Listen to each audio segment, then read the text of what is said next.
Taiwan's President Lai Ching-te has announced plans to deepen economic ties with the United States. It's a move he says will strengthen economic resilience and security for the island. The announcement comes as the US and Taiwan finalize a new trade agreement that would reduce tariffs on Taiwanese goods in exchange for up to $250 billion in investment in America's technology sector. Now, the deal has yet to be approved by Taiwan's parliament. And for more, we're now joined by DW correspondent Rick Glauert in Taipei. Rick, what does this mean for US-Taiwanese relations in practice? Well, Taiwan's relationship with the US is very important. That's an economic and also a security partner, incredibly important for Taiwan. And today at the presidential office, Taiwan's president has been putting these two things together. It's been saying that through working together economically, cooperating during this time of geopolitical instability, the US and Taiwan can grow stronger. He said that they'll be cooperating in some of those critical areas like AI, the chip sector, and drones. And he said that, building resilient supply chains, democratic supply chains is key to both Taiwan and the US. There was also talk from officials here of those rare earth supplies and whether Taiwan and the US could work together on securing those critical rare earth minerals, which we use in all everyday tech. A key element of these agreements involves shifting part of semiconductor production away from Taiwan and investing in new plants in the US. Is Taiwan giving up one of its most critical strategic assets? Well, of course, Taiwan's semiconductor industry is really important for the country.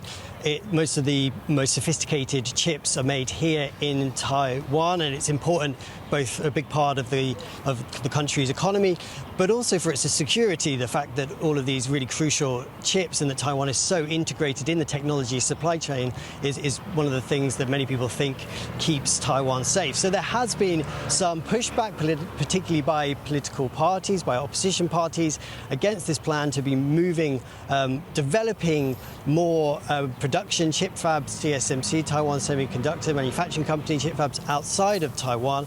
But Taiwan's president today and his office throughout these negotiations have been saying it's not about moving stuff out of Taiwan, it's about growing the company as a whole and building fabs outside of Taiwan, whilst R&D and the most sophisticated, the cutting-edge technology will remain protected and will remain here in Taiwan. Now, you mentioned security. Taiwan was not mentioned in the U.S. government's Strategic Defense Review, which is a document outlining key U.S. interests around the world. Are there fears on the island that U.S. support for Taiwan isn't certain? Well, like everywhere else in the world, people in Taiwan have been watching Trump's presidency, the spheres of influence that he's been following, the different approach to geopolitics that he's taken. But the US has long had a policy of what's called strategic ambiguity on Taiwan. It's never really said how exactly it sees its relations with Taiwan, how it wants to help Taiwan in the event of an attack by China. So Taiwan has been quite used to reading between the lines on this sort of thing. And for many people here, actions speak louder than words. Money talks, and the fact that the US passed a record spending a weapons package for Taiwan just over a month ago, $11 billion US, and again the fact that they've been able to move forward with this tariff deal, closer cooperation, that speaks really highly to people here in Taiwan. Meanwhile, there have been reports of low-level talks between the Taiwanese opposition and the Chinese Communist Party. Is this raising any concerns there? Yeah, in fact, there's a delegation from the Kuomintang, the opposition party, visiting China this week. We don't know whether they're going to be meeting with the Chinese Communist Party, but that sort of shows you the very fractious, very divided politics here in Taiwan over how exactly Taiwan should be treating that China question.